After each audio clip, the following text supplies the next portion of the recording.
The great hall of Nova Hansong shone with 1,000 floating lights. Women from every corner of the 12-star system stood in lines, waiting for their names to be called. They wore their finest clothes. They carried the hopes of their families, and they all wanted the same thing: to be chosen by Prince Tai-ho as his mate. Yuna stood at the back of the line. She did not belong here. She was not from a noble family. She was not rich. She was just a simple teacher from a small colony on the edge of human space. Her grandmother had registered her bloodline in the royal records many years ago, before Yuna was even born. That registration was the only reason she received the invitation to the choosing ceremony. She looked down at her plain blue dress. The other women wore gowns that cost more than she earned in 10 years. Their jewelry sparkled. Their hair was styled by the best artists in the kingdom. Yuna had done her own hair that morning, using a small mirror in her tiny guest room. "You look nervous," said a voice beside her. Yuna turned and saw a young woman with kind eyes. Her name tag said Lady Mingi. "I am nervous," Yuna admitted. "I do not think I should be here." Minji smiled, but there was something cold behind that smile. "Then why did you come?" "I wanted to see the capital," Yuna said honestly. "I have never left my colony before. When the invitation came, I thought it was my only chance to see the stars." Minji laughed softly. "How simple. How sweet." She touched Yuna's arm gently. "Do not worry. I am sure the prince will appreciate your honesty." Before Yuna could respond, the ceremony began. One by one, women walked forward to meet Prince Tai-ho. He sat on a raised platform, dressed in white and gold. He was handsome, with sharp features and intelligent eyes, but he looked tired. Yuna could see it in the way he smiled, polite but empty, like someone who had done this 1,000 times before. Hours passed. Women came and went. Some spoke confidently. Some stumbled over their words. The prince nodded at all of them, asked a few questions, and then moved on to the next. Finally, Yuna's name was called. She walked forward on shaking legs.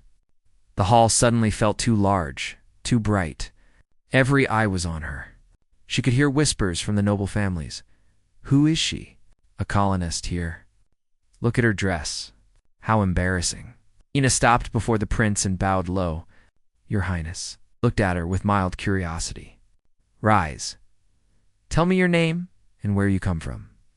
"My name is Yuna. I come from the Outer Rim, from a colony called Dusthaven." A small ripple of laughter moved through the crowd.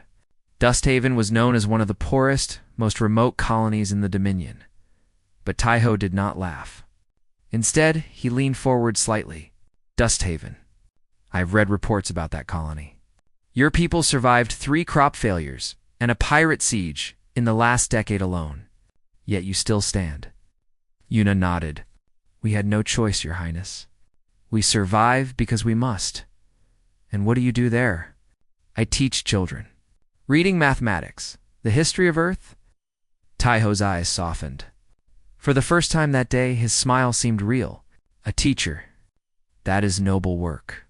More noble than many things done in this hall." Yuna felt heat rise to her cheeks. "Thank you, Your Highness." They talked for several more minutes. Tai-ho asked about her students, about life on the edge of human space, about what she dreamed for her colony's future. Yuna answered honestly, without trying to impress him. She spoke about the children who had never seen real sunlight, about the old men who still remembered Earth's blue skies, about her hope that one day her students would have choices she never had. When her time ended, Tai-ho stood, something he had not done for any other candidate. "Thank you, Yuna, of Dusthaven," he said. "I will remember this conversation." As Yuna walked back to her place, she passed Lady Minji. The noblewoman's smile had disappeared. Her eyes were narrow and sharp. The ceremony continued for 2 more days. Yuna kept to herself, exploring the capital when she could, avoiding the politics and gossip of the noblewomen. She did not expect to be chosen. She did not even want to be chosen, not really. The prince was kind, but his world was too big, too complicated for someone like her. On the final night, all the candidates gathered in the great hall for the announcement. Prince Tai-ho stood before them. His father, King Do-yeon, sat on the throne behind him, old and frail, but still commanding respect. I have met many remarkable women during this ceremony, Taiho said. Each of you carries the strength and hope of our great dominion, but I can only choose one. The hall was silent. Yuna's heart beat slowly. She felt strangely calm. The woman I choose comes from a family that has defended our borders for generations. Her bloodline carries the strength of warriors. In these dark times, with the Keth Collective threatening our worlds, I need a partner who understands war. Yuna closed her eyes. She already knew. I choose Lady Minji of House Beak. The hall erupted in applause. Minji walked forward, her face glowing with triumph. She took Taiho's hand and turned to face the crowd. Yuna did not clap. She simply watched as Taiho looked at his new mate. For just a moment, his eyes moved across the crowd and found her. Something passed between them, regret, perhaps an apology. But then he looked away, and the moment was gone. 3 days later, Yuna prepared to leave. She packed her small bag and walked to the transport station. The farewell banquet was happening in the palace, but she had not been invited. She was no longer important. As she waited for her ship, an old man in simple gray robes approached her. His name tag identified him as Elder Wujin, royal geneticist. "May I sit?" he asked. Yuna nodded. Wujin sat beside her and said nothing for a long moment. Then he pulled out a small device and pressed it to her wrist. A soft light scanned her skin. "What are you doing?" Yuna asked, alarmed. Wujin stared at the device. His face went pale. "This is not possible," he whispered. "What? What is wrong?" But Wujin was already standing. He looked at Yuna with something like fear, or perhaps awe. "Stay here," he said. "Do not leave. Do not board any ship." "Why? What did you find?" Wujin gripped her shoulders. "You are not going home, child. Not today. Perhaps not ever." Before Yuna could demand answers, the old man was running, actually running toward the palace. Moving faster than his age should allow, Yuna sat alone in the transport station. Her small bag in her lap, her heart pounding. She did not understand what was happening. But deep inside, in a place she could not name, something ancient and powerful had begun to stir, miles away. Elder Wujian burst into the king's private chambers. King Dojan looked up from his bed, surprised. "Wujin, what is the meaning of this?" The old geneticist fell to his knees, gasping for breath. His hands trembled as he held up the scanning device. "Your Majesty," he said, his voice shaking. "The first blood, it still exists. It has been hiding in the outer rim all along, and your son just rejected the only woman in the galaxy who carries it." Yuna was taken from the transport station by royal guards. They did not hurt her. They did not even speak to her. They simply guided her through secret hallways deep beneath the palace. Until she stood before a door made of ancient metal, the door opened. And King Doyan waited inside. He looked older in person than he did on the broadcasts. His skin was thin like paper and his hands shook when he moved. But his eyes were sharp and clear, like someone who had seen many things and forgotten none of them. "Please sit," he said, gesturing to a chair across from his own. Yuna sat. Her heart was still racing. "Your Majesty, I do not understand why I am here." Doyan smiled sadly. "No, I suppose you would not. Tell me, Yuna, what do you know about your grandmother?" Yuna blinked. Of all the questions she expected, this was not one of them. "My grandmother? She died before I was born. My mother said she was a wanderer. She came to Dusthaven from somewhere else, married my grandfather, and never spoke about her past." "Did your mother never wonder why?" "She wondered. But my grandmother kept her secrets." Doyan nodded slowly. "Your grandmother's name was Somin, before she ran away to the Outer Rim. She was one of the most important people in the Dominion. She was the last known carrier of the First Blood." Yuna stared at him. "First Blood. I do not know what that means." The king stood and walked to a large screen on the wall. He touched it, and images appeared, old photographs, genetic charts, historical records. "When humanity first left Earth," he began, "space travel was almost impossible. The first ships had no shields, no artificial gravity, radiation, vacuum, cold. They killed thousands. But some humans began to change. Their bodies adapted. They developed the ability to survive in the void itself. Yuna watched the images scroll past. She saw ancient ships, crews floating in the darkness of space, people who seemed to glow with strange energy. These people were called the First Blood, Doyan continued. Their genetic line was passed down through generations. They could survive without air for hours. Their wounds healed in minutes. And most importantly, they could connect directly to the terraforming stations that made human expansion possible. Terraforming stations. Giant machines built by the first colonists. They changed dead worlds into living ones. They created atmospheres, warmed frozen planets, made life possible. But the stations were designed to respond only to the first blood carriers. Without them, the machines are useless. Yuna shook her head. This cannot be true. If my grandmother was so important, why did she run away? Why did she hide? Doyan's face darkened. Because of the gene wars, over 200 years ago, powerful families tried to control the first blood carriers. They wanted to own them, use them as weapons. Your grandmother saw friends murdered, used, destroyed. So she ran. She erased her records and disappeared. We thought the first blood died with her. He turned to face Yuna directly. But Wujin's scan proves otherwise. The first blood lives in you, Yuna. You are the only carrier left in the galaxy. Yuna felt dizzy. The room seemed to spin around her. This is a mistake. I am no one. I am just a teacher. You are the key to humanity's survival. Doyan took her hands in his. His grip was weak, but warm. The Keth Collective is coming. Their fleets grow larger every year. We cannot stop them with ships and soldiers alone. We need the terraforming stations. We need their power. And only you can wake them.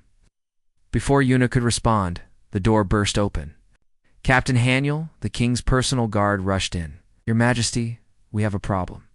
Someone has learned about the girl. Doyan's eyes narrowed. Who, Lady Mingi? Her spies intercepted our communications. She knows everything. The king's face turned gray. Get Yuna out of the palace now. Take her somewhere safe. Shh. Haniel nodded and grabbed Yuna's arm. Come with me. Everything happened too fast after that? Yuna was pulled through corridors, downstairs, into a hidden vehicle.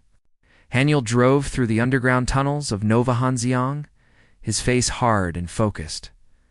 Where are we going? Yuna asked. A safe house.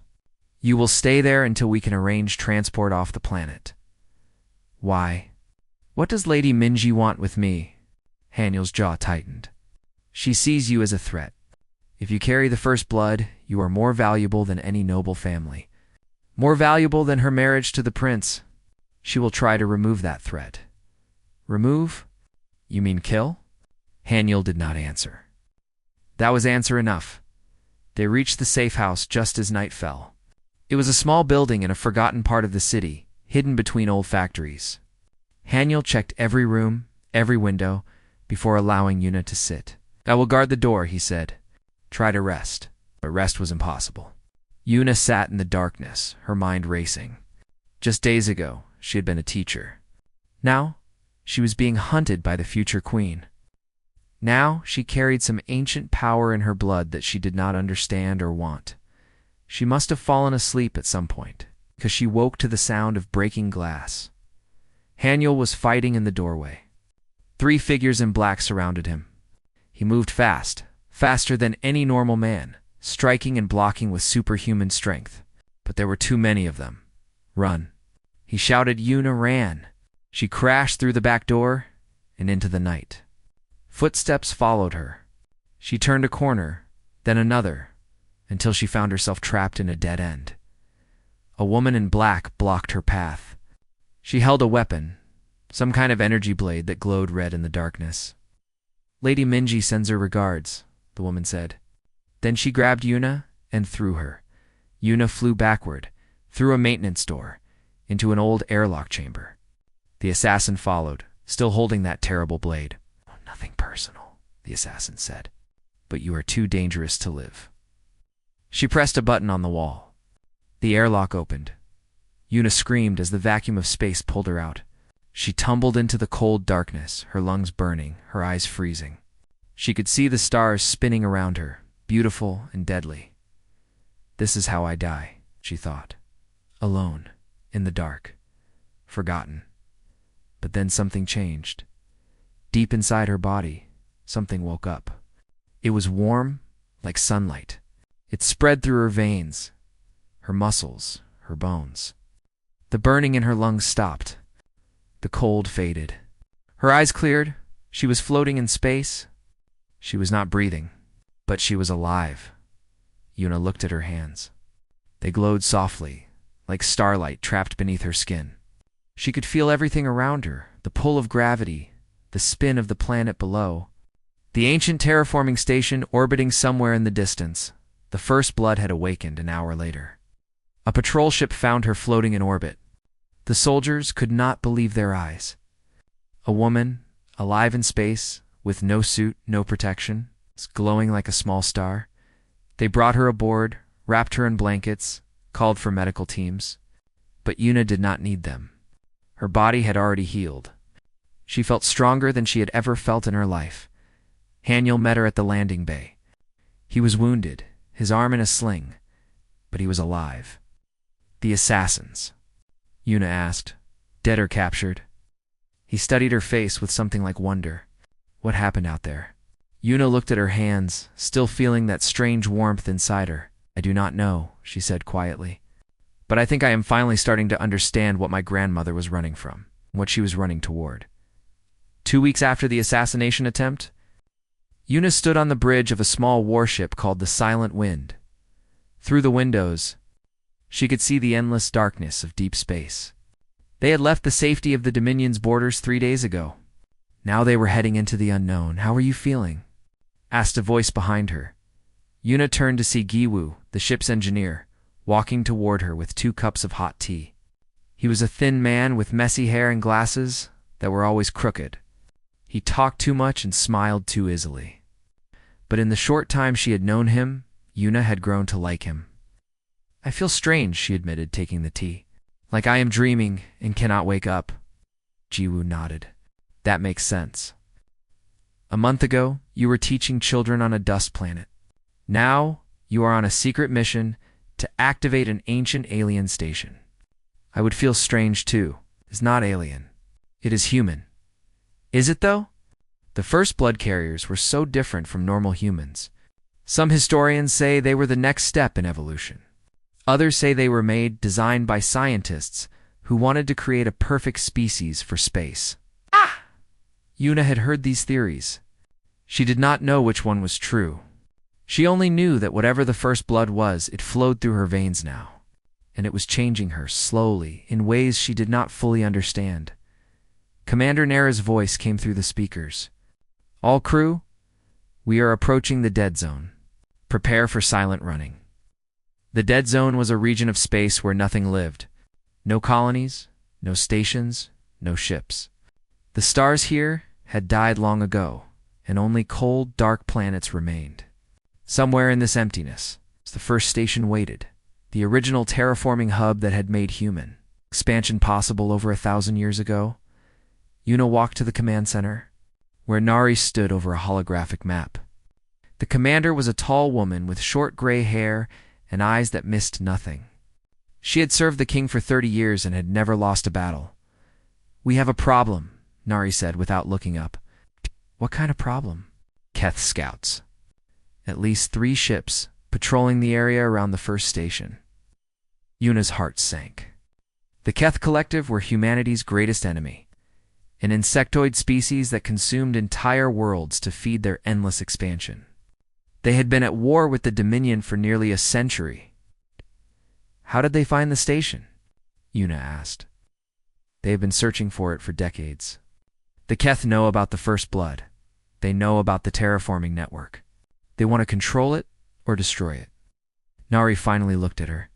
"If they learn you are here, They will send everything they have. Can we avoid them? We can try. But if they detect us, we will have to fight our way through. Captain Haniel stepped forward. He had recovered from his wounds, though a new scar marked his left cheek. I will protect her. No matter what, Nari nodded. I know you will. Your iron blood has served the crown well. Yuna looked at Haniel with surprise. Iron blood? You have a lineage too? Haniel hesitated before answering. Yes, iron blood gives strength, endurance, resistance to damage. It is not as rare as your bloodline, but it is useful in battle. Why did you not tell me? You had enough to worry about. Gave her a small smile. And I am not good at talking about myself. The ship continued deeper into the dead zone.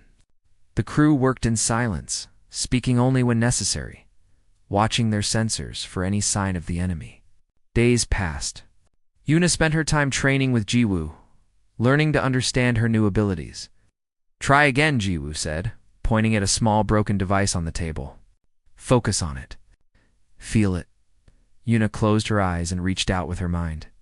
At first, she felt nothing. But then slowly, she sensed something, a faint pulse, like a heartbeat.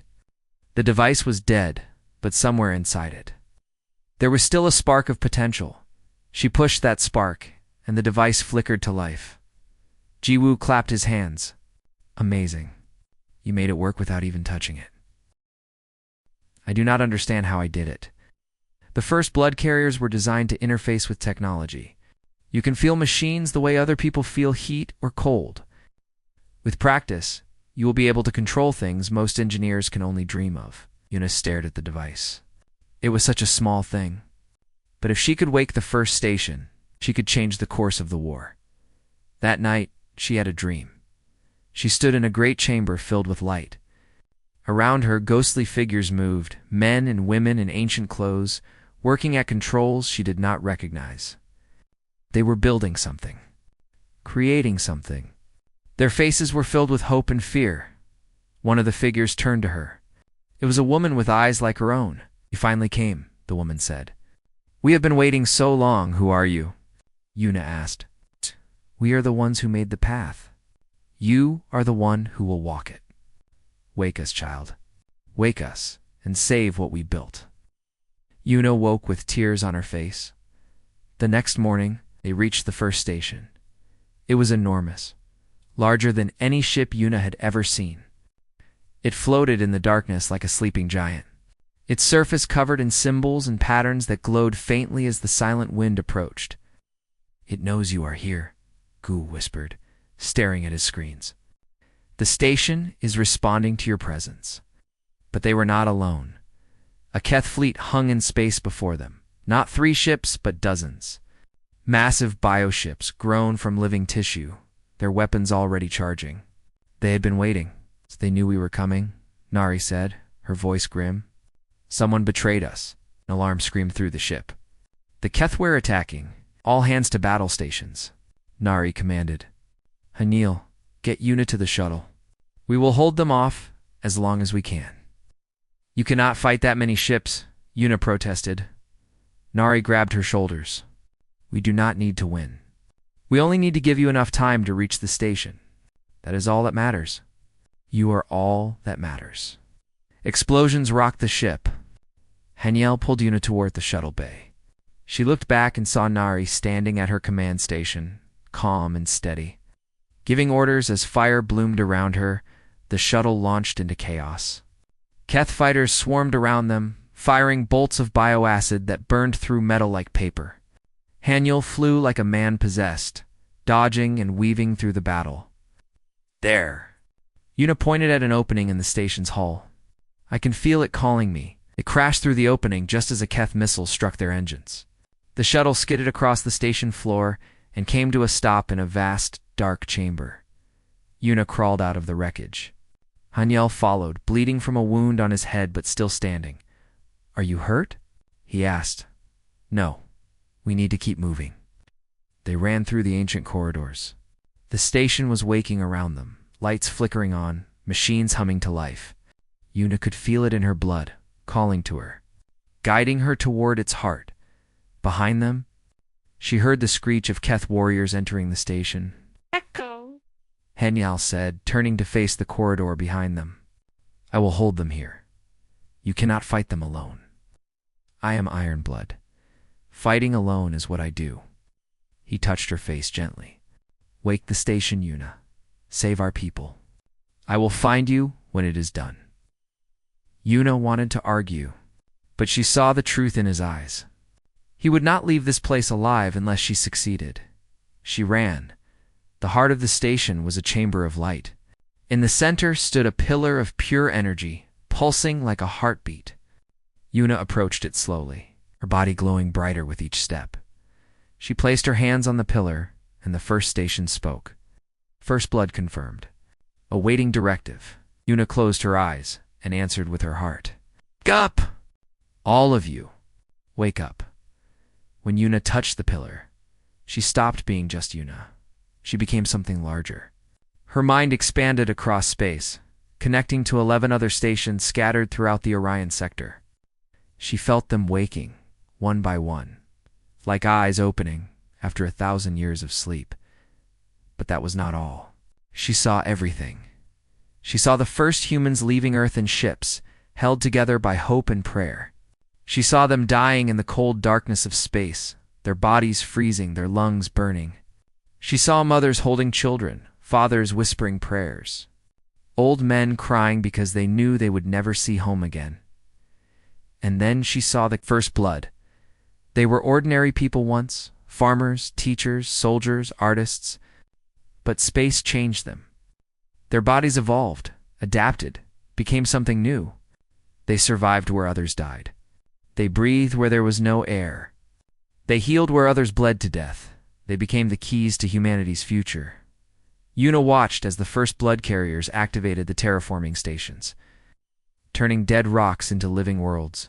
She watched as they gave humanity a second chance, a third chance, 100th chance.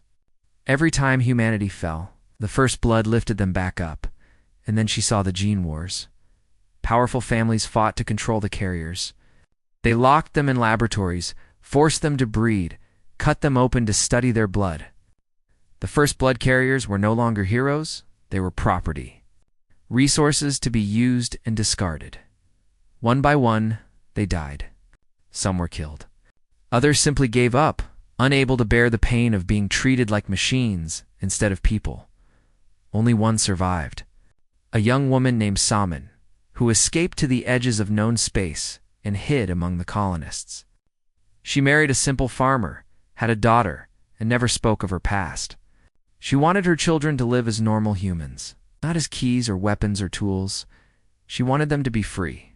Tears streamed down Yuna's face as she understood. Her grandmother had not run away from power. She had run away from slavery. She had given Yuna a normal life because she knew the cost of being special. But now there was no running. The Keth were coming. Humanity needed the stations, and Yuna was the only one who could save them. I understand, she whispered to the light. I accept. Show me what to do, the station responded. Energy flowed through her body like a river, filling every cell, every nerve, every fiber of her being. She raised her hands, and the station obeyed. Across the galaxy, 11 terraforming stations activated at the same moment. They sent out a pulse of energy so powerful that it could be felt on every human world.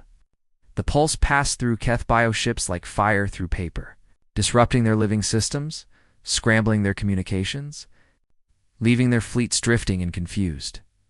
On a dozen hidden worlds, human colonies that had been lost for centuries suddenly received signals again. Families that thought they were alone in the universe learned that the Dominion still existed. That help was coming. In the heart of the Keth Collective's territory, their queens screamed in rage and fear.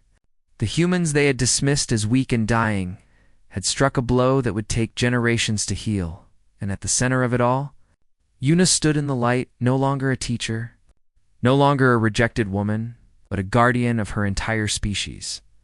But the battle was not over yet. The Keth, warriors inside the station, had not stopped their attack. Yuna could sense them moving through the corridors, cutting down anything in their path. She could sense Haniel still fighting, still holding them back, His iron blood kept him alive, but he was running out of strength. She had to help him. Yuna released the pillar and ran back through the corridors. The station responded to her presence, opening doors, lighting her path, even sending ancient security systems to slow down the Keith. But it was not enough. The aliens were too many, too fierce. She found Hunyul in a wide chamber, surrounded by the bodies of Keth warriors he had killed. But a dozen more still stood, their bladed arms raised, their compound eyes fixed on their prey. Hanyul was on his knees. His armor was torn. Blood covered his face. But his eyes still burned with determination. "Oh, run!" He gasped when he saw her. "You have to run." Yuna did not run. She walked forward between Hanyul and the Keth, and she raised her hands. The first blood was not just about survival. It was about connection to technology, to machines, to the fundamental forces that made the universe work. The terraforming stations did not just change planets. They controlled energy itself. Yuna pulled that energy into her body and let it out. Light exploded from her, hands like a small sun. The Keth warriors screamed, their bodies burning, their forms dissolving into ash. When the light faded, nothing remained except scorched metal and silence. Yuna fell to her knees, exhausted. Hanyul crawled to her side. "What did you do?" "I do not know," she admitted, "but I think I am going to need practice." Outside, the silent wind had somehow survived the battle. Commander Nari, wounded but alive, had managed to destroy enough Keth ships to break through. When she saw Yuna and Hanyul emerge from the station, she actually smiled, something Yuna had never seen her do before. "The stations are awake," Nari reported as they boarded the ship. "Every human world is receiving their signals. The Keth communications network is destroyed. Their fleets are in chaos. We have won the first battle." But Yuna knew there was still a war to fight. The Keth would recover. They would attack again.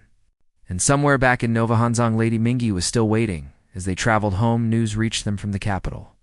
The king had announced Yuna's actions to the Dominion. He called her the savior of humanity, the last first blood, the light of the stations.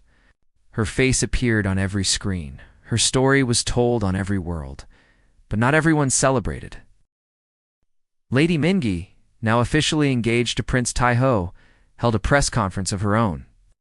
She stood before the cameras with tears in her eyes, her voice trembling with false sorrow. "I do not wish to cause pain in this time of victory," she said, "but the truth must be told. Yuna did not awaken the stations to save humanity. She awakened them to seize power for herself. I have evidence that she planned this from the beginning, that she came to the choosing ceremony not to be chosen, but to infiltrate the royal family. She held up documents, recordings, testimonies, all fabricated but convincing enough to plant seeds of doubt. I call for Yuna's arrest. I call for her trial. I call for justice." Yuna watched the broadcast with cold anger. She had saved the Dominion, and this woman wanted her dead for it. "What will you do?" Hanyul asked. Yuna stood and walked to the window. The stars stretched out before her, endless and eternal. Humanity's future, her future. "I will go home," she said. "I will face her. I will show everyone the truth. Not just about her lies, but about what it means to carry this blood. That is dangerous. Everything is dangerous now." She turned to face him. "But I am not afraid anymore. I was chosen for this, Hanyul, not by the prince, not by the king, by my ancestors, by the ones who built everything we have. I will not dishonor their sacrifice by hiding." The silent wind changed course, heading for Nova Hanzayong.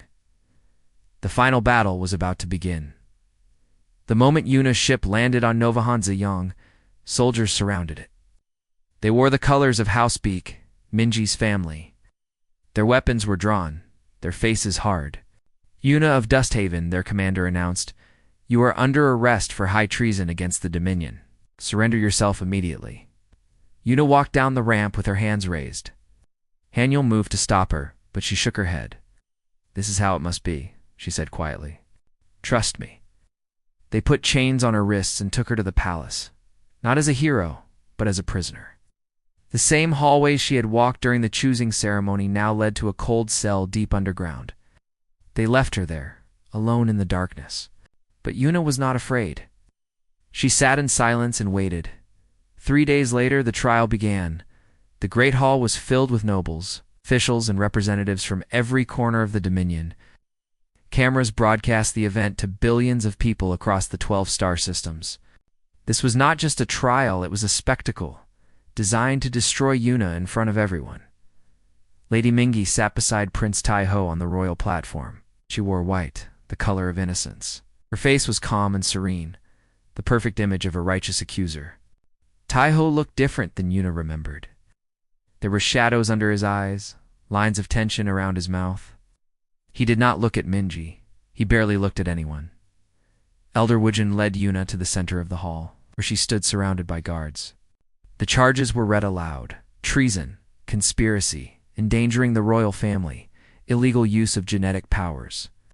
Each one was a lie, but the evidence had been crafted carefully. Minji had spent months preparing for this moment. "How do you plead?" the chief judge asked. Yuna raised her head and looked directly at Minji. "Not guilty. To every charge, to every lie." Minji smiled and stood. "The defendant claims innocence, but the evidence speaks otherwise. We have recordings of her secret meetings with enemies of the crown. We have testimonies from witnesses who saw her planning her attack on the terraforming stations." You have nothing," Yuna interrupted. The hall went silent. "No," one interrupted Lady Minji. No one dared. Minji's smile tightened. "Excuse me? Your evidence is fabricated. Your witnesses are paid actors. Your recordings were created by your own family's technicians." Yuna turned to face the crowd. "I know this because I did not come here unprepared. I came here with the truth." She raised her chained hands. "Captain Haniel, please." The doors of the hall burst open. Haniel walked in, followed by Commander Nari and Jiwoo. They carried data screens filled with files. Real evidence gathered during their journey home. These are communications between Lady Minji and the assassins who tried to kill me, Yuna explained. "These are financial records showing payments to fake witnesses. These are recordings of Minji ordering my death before I ever awakened the stations." Jiwoo handed a screen to the chief judge, who studied it with widening eyes. "This, Yuna continued, is a recording from the Royal Geneticist's laboratory made on the night Elder Wujin discovered my bloodline. It shows Lady Minji's spy receiving the information and immediately sending orders to eliminate me." The hall erupted in chaos. Nobles shouted at each other. Guards moved toward the evidence. Minji stood frozen, her mask of calm finally cracking. "Lies," she screamed. "These are lies created by a traitor." "The evidence can be verified by any independent expert," Nari said calmly. "Every file is authenticated with military encryption. Cannot be forged." All eyes turned to Prince Tai-Ho. He sat motionless, his face pale. For a long moment, he said nothing. Then slowly he stood. "I have seen this evidence," he said. His voice was quiet but clear. "My own security team verified it 3 days ago. Lady Mingi tried to have it destroyed, but they brought it to me in secret." Mingi turned to him, her eyes wide with shock. "Tai-Ho, what are you doing? What I should have done from the beginning." He looked at her with something like disgust. "I chose you because your family had ships and soldiers. I thought it was the smart choice, the political choice. But I was wrong."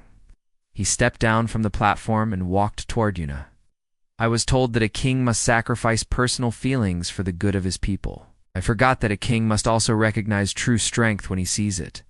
I failed that test." Stopped before her and bowed the crown prince of the Dominion, bowing to a woman in chains. "I formally denounce my engagement to Lady Mingi of House Beak. I accuse her of attempted murder, conspiracy, and treason against the crown." Guards moved toward Minji. She screamed and fought, but there were too many of them. Within moments, she was dragged from the hall, her perfect white dress torn, her perfect mask shattered. The chief judge called for order. When the hall finally quieted, a new voice spoke. "Remove her chains." Everyone turned to see King Doyan entering the hall. He looked even frailer than before, supported by 2 attendants. But his voice still carried authority. the guards removed. Eunice changed. Doyan walked slowly to the center of the hall and stood before her. Una of Dusthaven, last carrier of the first blood. You have done what no one else could do. You have awakened the stations. You have crippled our enemies. You have given humanity a chance to survive. He reached into his robes and pulled out a small golden seal, the symbol of highest authority in the Dominion. With my remaining strength, I name you Guardian of the First Stations. You will answer to no lord, no noble, no prince. Your authority will be equal to the crown itself. You will protect humanity's future as your ancestors protected its past. The hall was silent. This was unprecedented. Common woman from the Outer Rim granted power equal to royalty. Una accepted the seal with trembling hands. I do not know if I deserve this honor. You have already proven that you do. Doyan smiled weakly. My time is ending. I can feel it. I die knowing that humanity is in good hands. The king turned and walked away, leaning heavily on his attendants. It was the last time Una saw him alive. Past 3 days later, peacefully, in his sleep, Taiho became king, and one of his first acts was to visit Una in her new quarters, a tower overlooking the capital, where she could see the stars from every window. I came to apologize, he said. Una was looking out at the night sky. She did not turn around. For what? For choosing wrong, for not seeing who you really were, for almost letting them kill you. You did what you thought was right. I did what was easy. He stepped closer. Una, I know I have no right to ask this, but I need to know. Could there ever be a chance for us? A new beginning? Una finally turned to face him.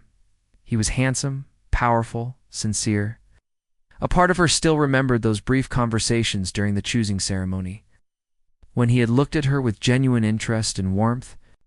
But that was another life. You chose your mate, Your Highness, she said gently. I have chosen my purpose. Taiho nodded slowly. He looked sad but not surprised. I understand. I wish you well, Guardian. He left without another word. Haniel found her an hour later, still standing at the window. Are you all right? He asked. Una smiled. I am better than all right. I am free. She turned to face him. This man who had fought for her, bled for her, nearly died for her. He was not a prince. He did not have power or wealth or political influence. But he had something more important: loyalty, courage, and a heart that never wavered. I have been given a ship, she said. A new exploration vessel to lead humanity's next expansion. I'll need a partner, someone I can trust. Haniel's eyes widened. You are asking me to come with you? I am asking you to stand beside me. Not as a guard, not as a soldier, as an equal. For a long moment, he said nothing. Then, slowly, he smiled, a real smile, warm and bright. I would follow you to the end of the galaxy, he said. I always would have. Una took his hand. 1 month later, a new ship launched from Nova Han-Suyong. It was called the Dawn of Salmon, named after the grandmother who had given Una the gift of freedom.